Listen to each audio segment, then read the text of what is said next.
Hello friends, super magic રસોઈમાં મિત્રો હું આપનું સ્વાગત કરું છું. આજે હું ઓવન વગર આપણે નાન ખટાઈ કુકરમાં બનાવશું. તો તમને ચોક્કસ આ વિડીયો ઉપયોગી થશે. ગમે તો લાઈક કરજો, શેર કરજો અને સબસ્ક્રાઈબ કરવાનું તો ભૂલતા જ નહીં. અને મિત્રો બાજુમાં રહેલું બેલ આઇકનને પણ પ્રેસ કરજો, જેથી કરીને લેટેસ્ટ વિડીયોની માહિતી તમને મળતી રહે. તો હવે નાન ખટાઈના ઇન્ગ્રેડિયન્ટ પણ તમને બતાવી દઉં. એમાં આપણે જો આ 1 કપ મેંદો લીધો છે, તમે ઘઉંનો લોટ પણ લઈ શકો છો. અડધો કપ રવો, અડધો કપ બેસન એટલે કે ઝીણો લોટ ચણાનો, પોણો કપ જેવું આપણે થીણું ઘી લેવાનું છે. અને જો તમારી પાસે થીણું ઘી ન હોય તો તમે ફ્રીજમાં કે ફ્રીઝરમાં મૂકીને પણ કરી શકો છો. અને 1 કપ આપણે સાકર, ગાંગડા સાકરનો પાવડર લીધો છે. 6 થી 7 એલચીનો પાવડર, પિસ્તા અને આપણે બદામની કતરણ છે. અડધી ટીસ્પૂન જેવો આપણે બેકિંગ સોડા, અડધી ટીસ્પૂન ખાવાનો સોડા.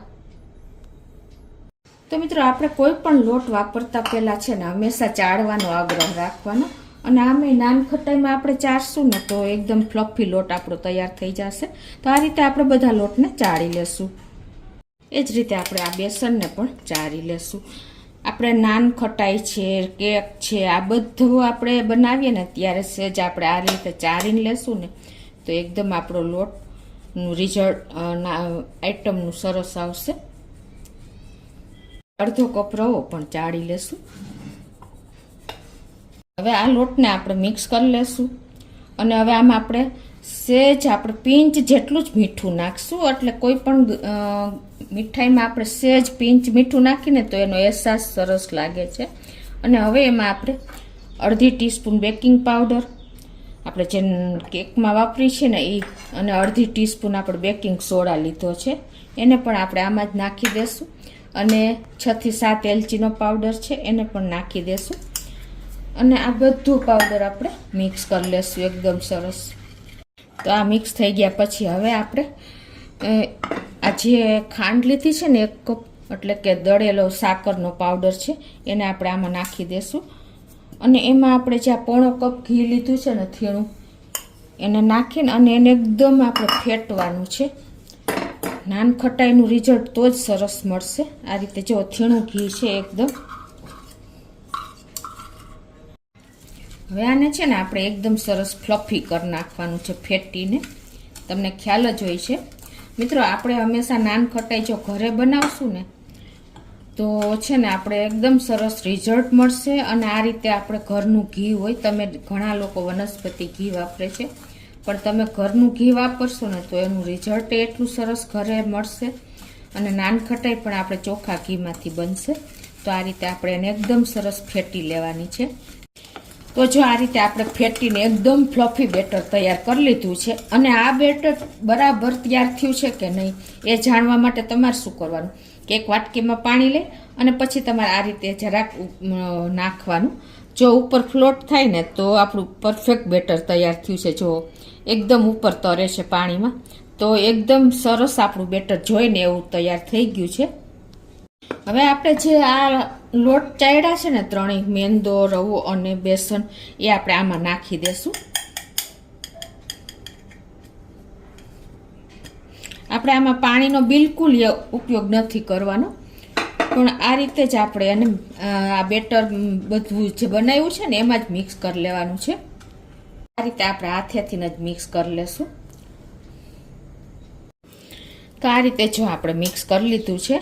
અને આમાં આપણે પાણીનો ઉપયોગ તો નથી જ કરવાનો, પણ તમને એમ લાગે કે સેજ આપણે હજી ડ્રાય એટલે કે કોરા જેવું લાગે છે તો તમારે થોડુંક ચમચી ઘી એડ કરી દેવાનું. એટલે એકદમ આપણે આ નાન ખટાઈ એવી બનશે ને મિત્રો કે માર્કેટની નાન ખટાઈ તમે ભૂલી જશો. આપણે આ નાન ખટાઈને કુકરમાં બનાવવાની છે. તો જો આ રીતે મેં કુકર લઈ લીધું છે અને એમાં તળિયે મીઠું નાખી દીધું છે અને એક સ્ટેન્ડ પણ મૂકી દીધું છે. તમને ખ્યાલ આવી જતો હશે. પછી આપણે જો આ એક ડીશ કુકરમાં આવે ને એવડી ડીશ લેવાની છે. અને આ ડીશને આપણે સિલ્વર ફોઇલથી પેક કરી લેશું.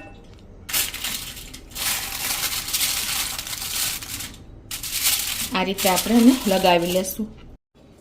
તો આ રીતે જો આપણે પ્લેટમાં સિલ્વર ફોઇલ લગાવી લીધી છે. અને હવે આપણે નાન ખટાઈ વાળવાની છે. તો ઘી વાળો હાથ કરી અને આ રીતે આપણે કોઈ પણ ચમચો કે લઈ લેશું એક સરખી નાન ખટાઈ થાય એના માટે. તો આ રીતે આપણે 1 ચમચો ભરીને અને જો આવી રીતે આપણે નાન ખટાઈ વાળી લેશું. આવી રીતે આપણે ક્રેક ન રહેવી જોઈએ, તિરાડ ન રહેવી જોઈએ, એ પ્રમાણે આપણે નાન ખટાઈ વાળવાની છે. પછી એને આપણે આ રીતે મૂકી દેશું પ્લેટમાં. તો આ રીતે જો આપણે બધી નાન ખટાઈને મૂકી દેશું. થોડે ડિસ્ટન્સે મૂકવાની, એટલે કૂક થશે ને તો પાછી ભેગી ન થઈ જાય. આ રીતે જો આપણે નાન ખટાઈને સેટ કરી દીધી છે. હવે ઉપર આપણે કાજુ અને બદામની કતરણ આ રીતે સેટ કરી દેશું. તો આ રીતે જો આપણે પિસ્તા અને બદામની કતરણને ઉપર સેટ કરી દીધી છે નાન ખટાઈ ઉપર. હવે આપણે ગેસ ઓન કરી અને આ કુકરમાં જે મીઠું મૂક્યું છે ને એને આપણે સ્લો ફ્લેમ જ રાખવાની છે કુકરની ગેસની, અને આ રીતે આપણે ચાલુ કરી દેશું. અને હવે જે આ સ્ટેન્ડ મૂક્યું છે ને એની માથે આપણે આ પ્લેટને સેટ કરી દેશું. તો આ રીતે આપણે અંદર સેટ કરી દેશું. તો હવે જો આપણે બરાબર સેટ કરી દીધી છે વચ્ચે જ. અને હવે આપણે કુકરનું ઢાંકણું નથી બંધ કરવાનું, પણ આ રીતે તમારે કુકરના લીડ પ્રમાણેની ડીશ લઈ લેવાની છે અને આને આવી રીતે સેટ ઉપર ઢાંકી દેવાની છે અને ઉપર વજન મૂકી દેવાનો છે. અને ઉપર આ રીતે તમારે વજનવાળી કોઈ પણ વસ્તુ, ખાયણી કે કાંઈ પણ પથ્થર હોય ને એ મૂકી દેવાનો છે. અને ગેસની ફ્લેમ સ્લો રાખીને આને આપણે કમસે કમ 30 થી 35 મિનિટ આપણે આ રીતે કુકરમાં બેક કરવાની છે. તો એ જ રીતે આપણે ઈડલી સ્ટેન્ડ હોય ને એમાં પણ તમે બેક કરી શકો છો. આપણે ઢોકળિયું હોય કે સ્ટીમર હોય કાંઈ પણ એમાં. તો એ રીતે આપણે જો આમાં પણ મેં એક નાન ખટાઈ વાળી લીધી છે અને આપણે આ રીતે આમાં પણ સેટ કરી દેશું. અને એમાં ઉપરથી બદામ પિસ્તાની કતરણ મૂકી દેશું. તો આ રીતે આપણે પિસ્તા બદામની કતરણને સેટ કરી દીધી છે. અને આ બાજુ પેનમાં આપણે જો મીઠું મૂકી દીધું અને સ્ટેન્ડ મૂકી દીધું છે. અને એને પણ આપણે ગેસની ફ્લેમ સ્લો રાખી અને આ રીતે આપણે એને ઇડલી સ્ટેન્ડને મૂકી દેશું અને આ ઉપર કવર કરી દેશું. અને આને પણ આપણે 30 થી 35 મિનિટ આ રીતે સ્લો ફ્લેમ ઉપર બેક થવા દેશું. તો મિત્રો આપણે કુકરમાં અને ઇડલી સ્ટેન્ડમાં તો નાન ખટાઈ મૂકી, પણ જો આપણે એર ફ્રાયરમાં પણ એકદમ સરસ કરી શકીએ છીએ તો તમને એ પણ બતાવી દઉં. તો આ રીતે આપણે એર ફ્રાયર બોક્સ લઈ લેશું.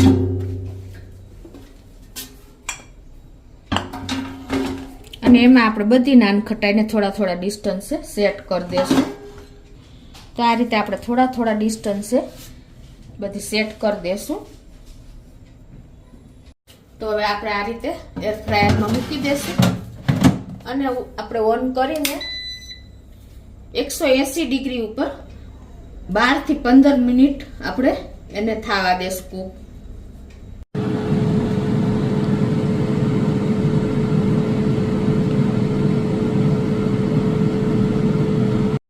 તો 25 થી 30 મિનિટ થઈ છે અને આપણે જોઈ પણ લઈએ.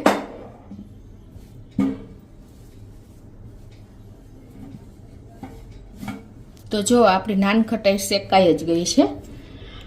તમારું મીઠું તપેલું હોય છે ને તો 20-25 મિનિટમાં તૈયાર થઈ જશે. તો હવે એને આપણે કાઢી લઈએ બહાર.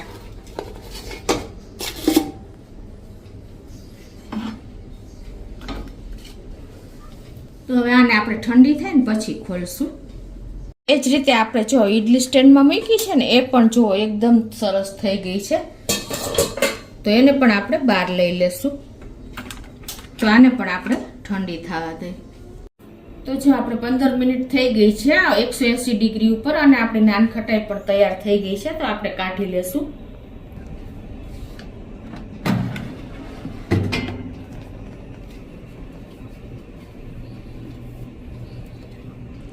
તો આને પણ આપણે ઠંડી થવા દેશું.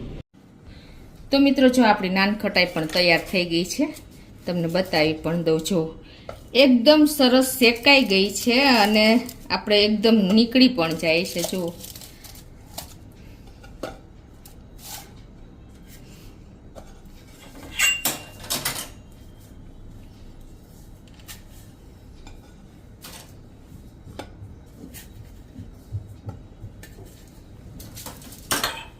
છે ને મિત્રો. તો એર ફ્રાયરમાં પણ જો 12 મિનિટમાં જ તૈયાર થઈ ગઈ છે. અને જુઓ તમે એનું ટેક્સચર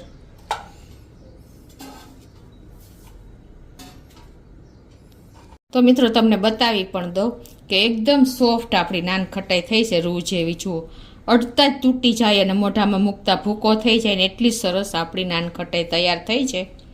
તો તમે ચોક્કસ આ દિવાળીએ નાન ખટાઈ બનાવજો અને મને કોમેન્ટ બોક્સમાં જણાવજો કે તમને નાન ખટાઈનો વિડીયો કેવો લાગ્યો. મિત્રો, આપણે ચોખા ઘરના ગાયના ઘીમાંથી જ બનાવી છે અને પરફેક્ટ મેજરમેન્ટ સાથે જ મેં તમને બતાવી છે, કોઈ ટાઈમ પણ નથી લાગતો.